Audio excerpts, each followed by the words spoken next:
प्रिय विद्यार्थियों, आज के अध्यापन में आप सबका स्वागत है। इस व्याख्यान में हम श्रीमद् भगवद गीता के दूसरे अध्याय के 26वें पद्य से पढ़ना प्रारंभ करेंगे।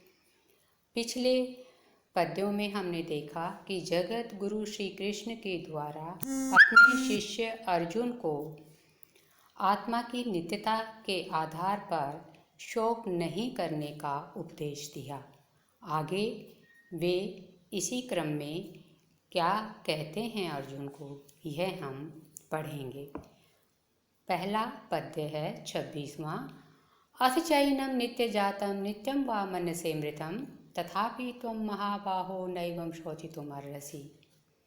इस पद्य में जगत गुरु अर्जुन को कहते हैं कि यदि तुम आत्मा को नित्य न समझकर अनित्य समझते हो तो भी तुम्हें शोक नहीं करना चाहिए।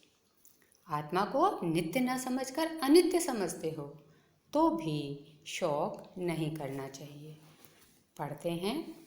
महाबाहो, हे महान भुजाओं वाले अर्जुन, अथ च त्वम एनम नित्य जातम, और यदि तुम एनम इस आत्मा को नित्य जातम नित्य उत्पन्न होने वाला, वाह या नित्यम मृतम मन्यसे नित्य मरने वाला मानते हो या समझते हो, तथापि तो भी एवं शोचितुम न अर्हसि, तुम इस प्रकार शोक करने योग्य नहीं हो, अर्थात तुम्हें शोक नहीं करना चाहिए। अर्थ एक बार और देखें। हे महाबाहु या महान भुजाओं वाले अर्जुन, और यदि तुम इस आत्मा को नित्य जन्म लेने वाला और नित्य मरने वाला समझते हो तो भी तुम्हें शोक नहीं करना चाहिए। क्यों? कारण बताते हैं। जातस्य ही ध्रुवो मृत्युर्ध्रुवम जन्म मृतस्य च तस्मात् अपरिहार्येऽर्थे न त्वं शोचितुमर्हसि। दूसरी पंक्ति के पदों को अलग अलग करते हैं। तस्मात् अपरिहार्य अर्थे शोचितुम अर्हसि। अन्वय के साथ अर्थ करेंगे। ही क्योंकि जातस्य मृत्यु ध्रुव है, उत्पन्न होने वाले की मृत्यु ध्रुव है, निश्चित है। च मृतस्य जन्म ध्रुवम, और मरने वाले का जन्म निश्चित है। तस्मात् इसलिए त्वम अपरिहार्य अर्थे, इस अपरिहार्य विषय में तुम शोचितुम न अर्हसि, शोक करने योग्य नहीं हो, अर्थात इस अपरिहार्य विषय में तुम्हें शोक नहीं करना चाहिए। यहाँ पर कारण बताया गया क्यों शोक नहीं करना चाहिए। क्योंकि उत्पन्न होने वाले की मृत्यु निश्चित है और मरने वाले का जन्म निश्चित है।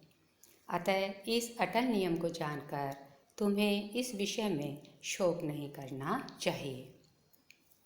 यहाँ जातस्य में जनि धातु से तब प्रत्यय होकर यह षष्ठी विभक्ति के एक वचन का रूप है, और अपरिहार्य में नय, परि, री और न्यत यह सप्तमी विभक्ति के एक वचन का रूप है। अब आगे अर्जुन को जगत गुरु बताते हैं कि शरीर की नश्वरता के आधार पर भी तुम्हें शोक नहीं करना चाहिए। क्यों? क्योंकि अव्यक्तादीनि भूतानि व्यक्त मध्यानि भारत अव्यक्त निधनान्य तत्र का परिदेवना। हे भारत, भूतानि अव्यक्त आदीनि, प्राणी आदि में अव्यक्त रहते हैं। आदि से तात्पर्य है जन्म से पूर्व, कि जन्म से पूर्व प्राणी अव्यक्त रहते हैं, अप्रकट रहते हैं। निधनानि अव्यक्त, और मृत्यु के पश्चात भी अव्यक्त रहते हैं। व्यक्त मध्यानि, मध्य भाग में व्यक्त रहते हैं। तत्र का परिदेवना, फिर इस विषय में शोक कैसा, विलाप कैसा। एक बार अर्थ और देखते हैं। हे भारत, हे भरतवंशी अर्जुन, ये भौतिक तत्वों से निर्मित प्राणी अपने जन्म से पूर्व तथा मृत्यु के पश्चात अव्यक्त रहते हैं, अप्रकट रहते हैं, अर्थात इनका पूरी तरह विनाश नहीं होता, केवल इस स्थूल रूप का नाश होता है। ये जन्म से मृत्यु तक मध्य जन्म से मृत्यु तक के काल में व्यक्त रहते हैं। अतः इस बात को जानकर तुम्हें शोक नहीं करना चाहिए। भारत में भरत शब्द से अण प्रत्यय, परिदेवना में परि उपसर्ग, देवरी धातु से युज प्रत्यय और टाप प्रत्यय होकर यह रूप बनता है।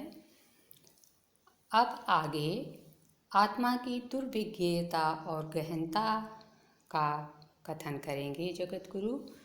क्या कहते हैं, देखते हैं। आश्चर्यवत् पश्यति कश्चिदेनम् आश्चर्यवत् वदति तथैव चान्यः आश्चर्यवच्चैनमन्यः शृणोति श्रुत्वाप्येनं वेद न चैव कश्चित्। इसमें पदों को अलग अलग करते हैं। आश्चर्यवत् पश्यति कश्चित् एनम् आश्चर्यवत् वदति तथा एव च अन्यः आश्चर्यवत् च एनम् अन्यः शृणोति श्रुत्वा अपि एनं वेद न च एवं कश्चित्। अन्वय के साथ पद्य का अर्थ इस प्रकार है। कश्चित् एनम् आश्चर्यवत् पश्यति, कोई मनुष्य इस आत्मा को आश्चर्य की तरह देखता है। तथा च एव अन्य आश्चर्यवत् वदति, और कोई व्यक्ति इस आत्मा को आश्चर्य की तरह कहता है, आश्चर्य के समान इसका कथन करता है। च अन्य एनम आश्चर्यवत् शृणोति, और कोई व्यक्ति इसको आश्चर्य की तरह सुनता है। च कश्चित् श्रुत्वापि एनम न एव वेद, और कोई व्यक्ति सुनकर भी इस आत्मा को नहीं जानता है, सम्यक रूप में नहीं जानता है। अर्थ और देखें एक बार कि कोई मनुष्य इस आत्मा को आश्चर्य के समान देखता है, कोई व्यक्ति इस आत्मा को आश्चर्य की तरह कहता है, कोई व्यक्ति इस आत्मा को आश्चर्य के समान सुनता है, और कोई सुनकर भी इसको समझ नहीं पाता है, भली भांति जान नहीं पाता है। यहाँ पर आत्मा की कहने, सुनने, देखने, समझने सभी रूपों में दुर्विज्ञता का कथन किया गया है। इसके ज्ञान की गहनता का स्वरूप बताया गया है। कश्चित में किम चित, आश्चर्यवत में आश्चर्य और वति। वेद है, यह विद धातु लट लकार प्रथम पुरुष के एक वचन का रूप है। अब अपने कथन का उपसंहार करते हुए जगत गुरु अर्जुन को कहते हैं कि देहि नित्यमवध्योऽयं देहे सर्वस्य भारत तस्मा सर्वाणि भूतानि न त्वं शोचितुमर्हसि। हे भारत, भरतवंशी अर्जुन, अयम देहि सर्वस्य देहे नित्यम अवध्य, यह देही सभी प्राणियों के देह में, शरीर में हमेशा अवध्य रहता है। नित्यम हमेशा, अवध्य अवध्य रहता है। तस्मात् इसलिए, सर्वाणि भूतानि त्वं शोचितुं न अर्हसि, सभी प्राणियों के बारे में तुम शोक करने योग्य नहीं हो। अर्थात किसी भी प्राणी के नाश को लेकर तुम्हें शोक नहीं करना चाहिए, क्योंकि न केवल मनुष्य अपितु सभी प्राणियों के शरीर में यह आत्मा हमेशा अवध्य रूप में विद्यमान रहता है। अवध्य में नय हन ण्यत से बनता है अवध्य, और शौचितुम में शुच धातु से तुमन प्रत्यय। इस प्रकार यहाँ तक जगत गुरु के द्वारा अपने शिष्य अर्जुन को आत्मा की नित्यता, अनित्यता, शरीर की नश्वरता आदि अनेक आधारों पर शोक नहीं करने का उपदेश दिया गया। आज इतना ही। इससे संबंधित लघु उत्तरात्मक प्रश्नों को देख लेते हैं। जैसे प्रश्न हो सकता है यहाँ, जातस्य मृतस्य च किम ध्रुवम, तो इसका उत्तर होगा जातस्य मृत्युः मृतस्य च जन्म ध्रुवम। उत्पन्न होने वाले की मृत्यु और मरने वाले का जन्म ध्रुव होता है, निश्चित होता है। एक प्रश्न यह हो सकता है, सर्वस्य देहे देही कीदृशोऽस्ति? तो उत्तर इसका होगा सर्वस्य देहे देही नित्यम अवध्योऽस्ति। देही सभी के देह में नित्य अवध्य होता है। इसी तरह अन्य प्रश्नों की संभावना करके स्वयं उनका उत्तर प्राप्त करने का अभ्यास करें। आज इतना ही। शेष अध्ययन आगामी व्याख्यानों में आप सभी इस पढ़ाए हुए अंश को दोहराएं, समझें और नियम अनुपालना के साथ प्रसन्न रहें। धन्यवाद। जयतु भारतम।